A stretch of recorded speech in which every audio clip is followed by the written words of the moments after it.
La peste antonina fue la primera peste que afectó globalmente al mundo occidental. El nombre fue dado porque ocurrió en el reinado de Marco Aurelio, de la familia Antóninos y Galeno. Perturbó dimensiones de vida del género humano en el Imperio Romano.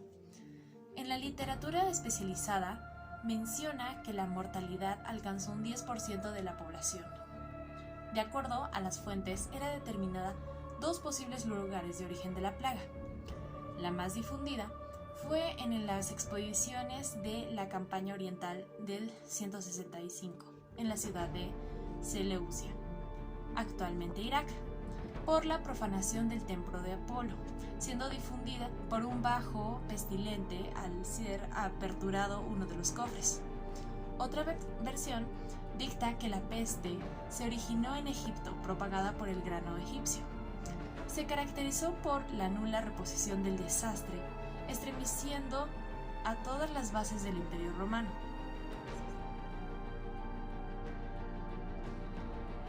La primera aparición documentada por los historiadores clásicos se da entre los años 164 y 165 después de Cristo en Seleucia, Mesopotamia. El ejército del coemperador Lucio Vero extendió la infección a Siria. Con el regreso de las tropas a la península itálica, llegó la epidemia a la capital del imperio. Autores como Amiano Marcelino y Eutropio dejan geográfica de la epidemia y propagación. Campos y ciudades, pues llegó a todos los sitios. Según algunas fuentes, llegó hasta Britania por el oeste. En la colonia romana Glebum, al sureste de Londres, se halló una fosa común de la época de Marco Aurelio. Se presume muerte a razón de la peste. En cuanto a los límites norte y sur, se marca el límite septentrional gracias a la presencia de afectados en la provincia de Noricum, actual Australia, Eslovenia, parte de Noricum, y Rumania y Moldavia, ambas en la provincia romana de Dacia, donde en el año 167 después de Cristo se da la huida masiva de la población por miedo a la epidemia.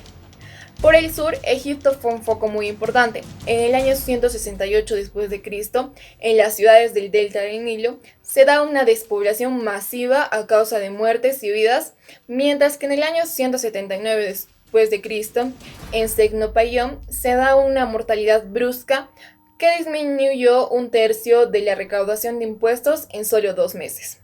Hay razonable sospecha de que afectó al actual Marruecos y los demás países norteafricanos asentados en la cuenca mediterránea. El hallazgo de 10 piedras grabadas con una dedicatoria a los dioses y las diosas apoya esto.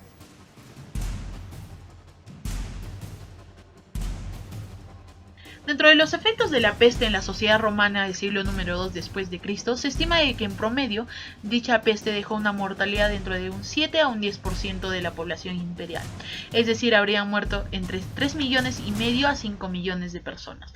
Las cifras, por ejemplo, en el caso del ejército y de las ciudades, se observan ligeramente superiores, en torno a un 13% y a un 15% de la población.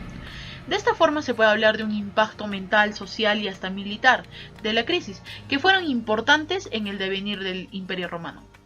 Sobre todo pensando de que no se contaba con las medidas adecuadas ni con el conocimiento tecnológico para superarla y para explicar la cabalidad.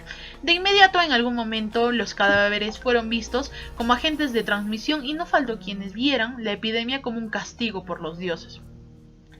Sin embargo, la imagen más terrible que se observa es la vida de Marco Aurelio, el cual se establece en la historia de Augusto, el que menciona de que surgió una pandemia tan grande que los cadáveres se transportaban en distintos vehículos y en carruajes. Sin embargo, lo principal y que se debe reconocer es que se incluyó leyes severísimas tanto para la inhumación y para la sepultura de los deudos. ¿Por qué? Porque no podían construirse a su gusto. Estas leyes aún se conservaron en el digesto y tratan específicamente sobre las penas a las personas que ocupaban nichos vacíos para enterrar sus deudos y los lugares donde debían de hacerlo. Sin embargo, lo principal que se debe rescatar es que para poder enterrar a tus deudos debías de sacar un permiso por la autoridad local competente, y asimismo, como no podías pasar al muerto por medio de las ciudades para evitar toda clase de contagios. La reflexión que se saca de esta es de que ninguna clase social se libra de esta peste, puesto que si se menciona las clases altas tenían mejores condiciones sanitarias y mejores condiciones alimentarias. Es más, Morris Silver menciona de que la plaga terminó con la labor minera, ya que subió el valor de los esclavos y la mano de obra, por lo tanto las ganancias eran menos rentables de antaño. Gracias a la pandemia, muchas actividades económicas se vieron afectadas.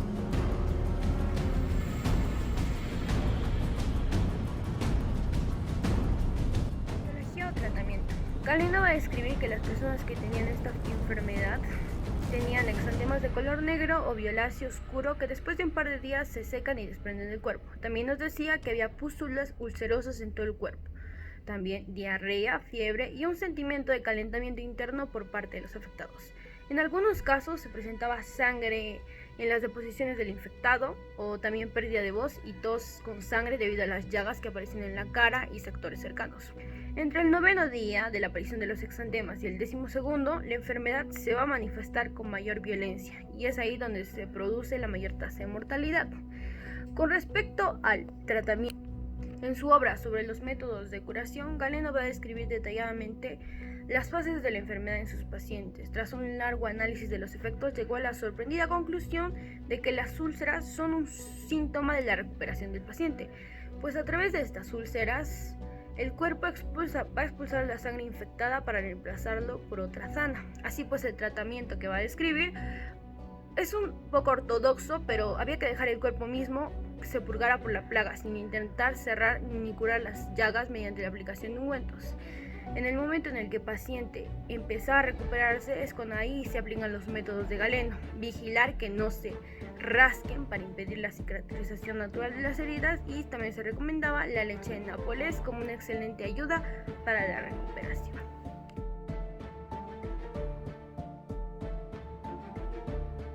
Ahora voy a tocar el tema de la comparación entre la peste antonina y el COVID-19. Para esta comparación nos situamos en lo que es el origen. Con respecto a la peste antonina, no se sabe dónde fue el lugar de origen, a diferencia del COVID-19, que se sabe que se originó en China, en la ciudad de Wuhan. Lo que se sabe de la peste antonina es que inició en Oriente y desde ahí se propagó a través de las redes de transporte, ya fuera por vía terrestre o por vía marítima. Ahora, con respecto al número de contagios y muertes que cada una trajo, se ha calculado que la plaga antonina afectó entre un 7 y 10% de la población del imperio, que se cifra aproximadamente en 50 millones de personas. Por lo tanto, la epidemia se llevó entre 3 y 5 millones de personas, en comparación con el COVID, que afectó a 173.685.096 personas y se llevó 3.738.708 personas. Y bueno, la peste antonina es considerada como la 7ª pandemia más letal de la historia, ya que afectó a todas las clases sociales romanas. Incluso Lucio Vero fue víctima de esta pandemia. Después de llegar a Roma, murió. Y a diferencia del COVID-19, se considera como una de las más letales, pero dentro del siglo XXI, ya que se dice que la peste negra fue más fuerte que el COVID-19. Bueno, ambas generaron un impacto mental dentro del ser humano, así como también generaron un impacto económico, social y militar dentro de la sociedad. Con respecto a la peste antonina, fue una crisis importante para determinar el futuro del Imperio Romano, ya que si nos ponemos a pensar, esta crisis ocurrió hace bastante tiempo y en esa época no se tenían los medios necesarios, ni la tecnología, ni los conocimientos médicos para que puedan sobresalir y librarse de la pandemia, ¿no? A diferencia de hoy, que sí contamos con la tecnología, con los médicos, con el conocimiento médico y con todo lo demás.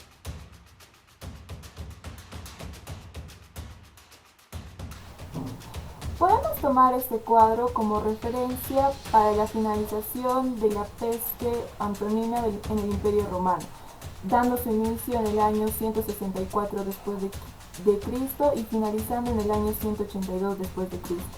A modo de conclusión, podemos decir que el impacto de la peste fue importante para la población del Imperio Romano. Se perdieron vidas humanas de manera trágica, pero sobre todo puso en jaque la llamada Época de Oro.